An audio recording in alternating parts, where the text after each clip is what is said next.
Ramadan Matsaba 1446 Hijriah bersama MTS Negeri 4 Bantul. Assalamualaikum warahmatullahi wabarakatuh. Sahabat kurma yang dirahmati Allah, alhamdulillahirrahmanirrahim. Pada kesempatan kali ini ketemu lagi dalam kaitannya dengan peningkatan keimanan di bulan Ramadan ya.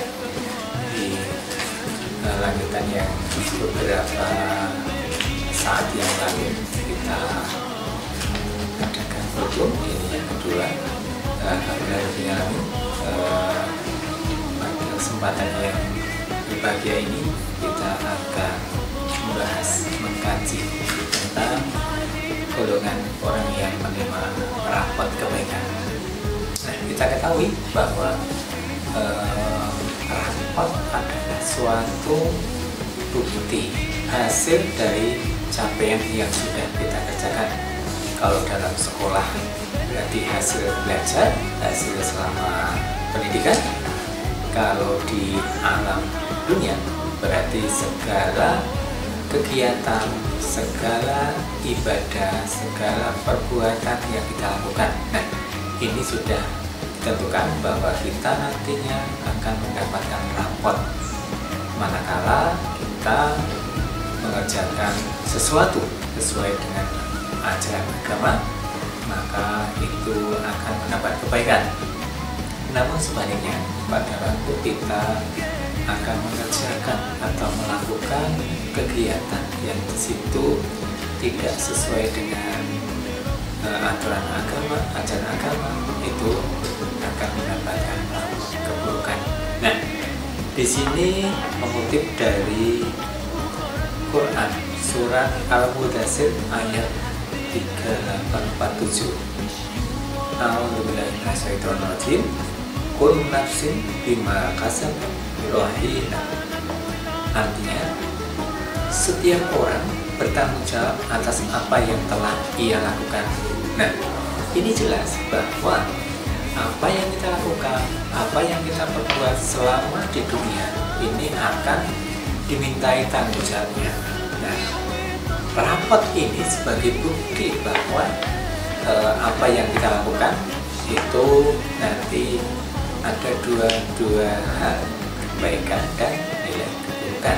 Nah, di sini tentunya kita harus paham bahwa kita menyadari bahwa sesuai dengan esensi atau hikmah atau maksud dari Allah menciptakan bumi, manusia dan sebagainya itu adalah semata-mata, terutama manusia adalah untuk beribadah kepada Allah. Nah, bukti itu nanti diwujudkan dengan rapot itu. Nah, manakala rapot kebaikan itu akan menunjukkan golongan yang kanan.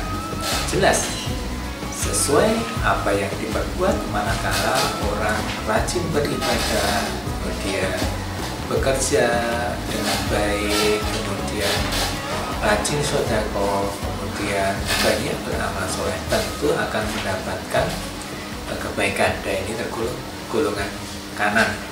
Nah, ini dekat dengan ajaran atau tuntunan yang telah dituntunkan oleh Rasulullah. Dan jelas manakala kita hati-hati, kita selalu sesuai dengan tuntunan Rasulullah, kita akan mendapatkan golongan kanan atau rapot kebaikan.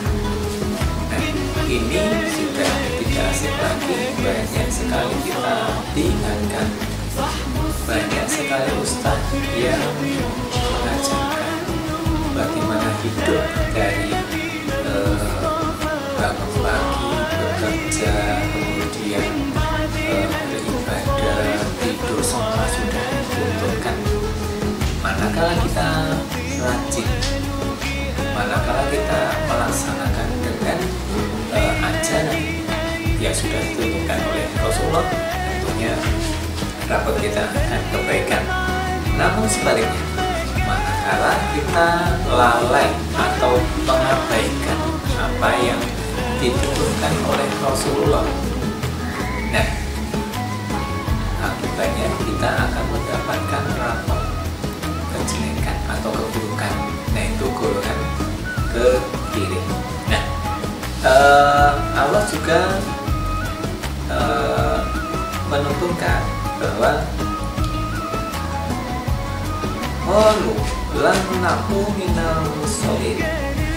Mereka menjawab, dahulu kami tidak termasuk orang-orang yang melaksanakan sholat. Nah, tentu sebagai patokan, sebagai gambaran manakala kita menegakkan ajaran sholat, melaksanakan ajaran sholat dengan benar, itu sebagai filter, sebagai kontrol diri orang yang tentu akan masuk pada golongan kanan atau rapot kebaikan.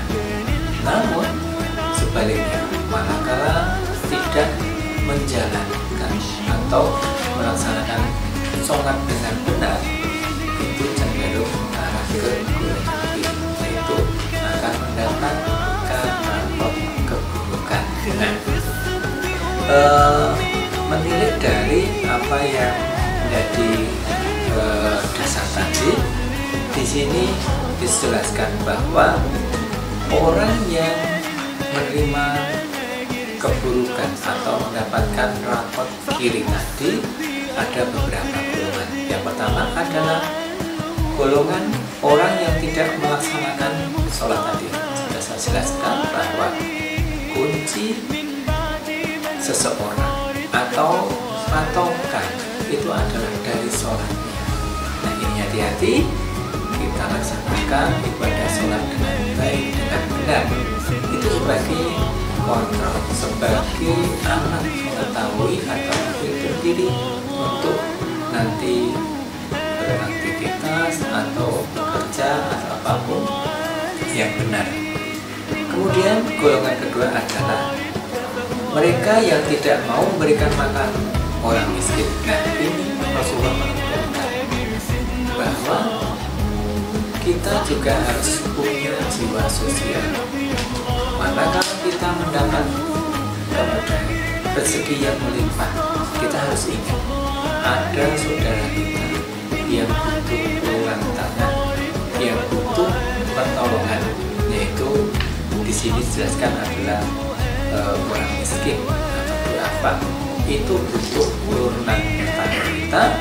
Bagaimana kita empati, bagaimana kita simpati melihat teman kita yang tidak, nasibnya tidak sama dengan kita, yang di bawah kita.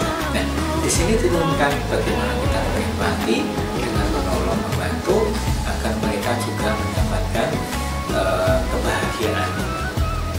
Kemudian golongan ketiga adalah golongan yang berbincang dengan tujuan batil. Nah, ini kaitannya dengan kebiasaan orang kalau ketemu dengan orang lain atau berkomunikasi atau bergaul dengan orang lain, tidak jarang ya, biasanya itu cenderung untuk berbuat batil, sering ghibah. Nah, di sini tidak kalau kita menyadari bahwa ghibah itu dosa, tentunya ada kontrol diri. Bagaimana kita mengendalikan lisan kita agar bisa menjaga untuk tidak ghibah. Tidak bisa kita menghindari dari pergaulan orang karena kita adalah makhluk sosial. Meskipun demikian, kita juga harus hati-hati. Jangan sampai kita bergaul, bermasyarakat, berhubungan dengan manusia atau orang lain itu nanti banyak ghibah, berbuat batil. Nah, ini termasuk golongan tadi yang golongan yang ke kiri atau mendapatkan rapot keburukan. Kemudian golongan yang keempat adalah penerima keburukan, adalah orang yang mendustakan adanya hari pembalasan. Mengerti pada waktu orang itu diingatkan bahwa ada masanya kita hidup di dunia ini nanti akan berakhir, kita akan ada balasannya, ada masa di mana kita harus mempertanggungjawabkan apa yang kita perbuat selama di dunia. Namun apa? orang yang termasuk ini, golongan ini adalah mereka ngerti tapi nggak kuasa untuk bagaimana menahan, bagaimana dia berupaya untuk tidak terjerumus ke hal-hal yang tadi, yang negatif. Nah, sebatas dia ngerti tapi nggak kuasa untuk melakukan, untuk berbuat baik. Ya itu akhirnya cenderung mereka itu lupa atau melupakan diri. Nah itu kalau sampai tidak percaya bahwa nanti ada hari pembalasan terhadap apa yang kita lakukan, itu sudah nanti bisa dikatakan itu akan mendapatkan keburukan. Nah, Sobat Kurma, hal ini menjadi bahan renungan kita. Bagaimana kita harus bersikap, bagaimana kita harus berbuat. Ingat, apa yang kita lakukan adalah akan dipertanggungjawabkan.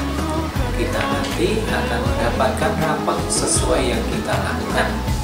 Nah, untuk itu kita masih diberi kesempatan untuk bisa hidup menikmati dunia. Nah, ada waktunya nanti kita juga akan berakhir dan ada masa yang lebih kekal lagi. Nah, untuk itu segeralah mari kita introspeksi, mari kita perbaiki agar apa yang kita lakukan itu sesuai atau nanti akan mendapatkan rapot kebaikan atau termasuk golongan kanan. Nah, ini termasuk hal yang perlu kita ingatkan terus agar apa? Agar kita nanti selamat. Karena pada waktu kita tidak menyadari atau hanya pada kenikmatan dunia, biasanya kita terus tidak ingat, tidak atau melupakan diri bahwa apa yang kita lakukan nanti akan dipertanggungjawabkan, akan diminta tanggung jawab oleh Allah. Demikian apa yang bisa kita lakukan, semoga menjadi bahan renungan untuk selalu berbuat, untuk selalu beraktivitas, untuk selalu memperbaiki akhlak kita agar nanti kita termasuk orang yang beruntung. Terima kasih.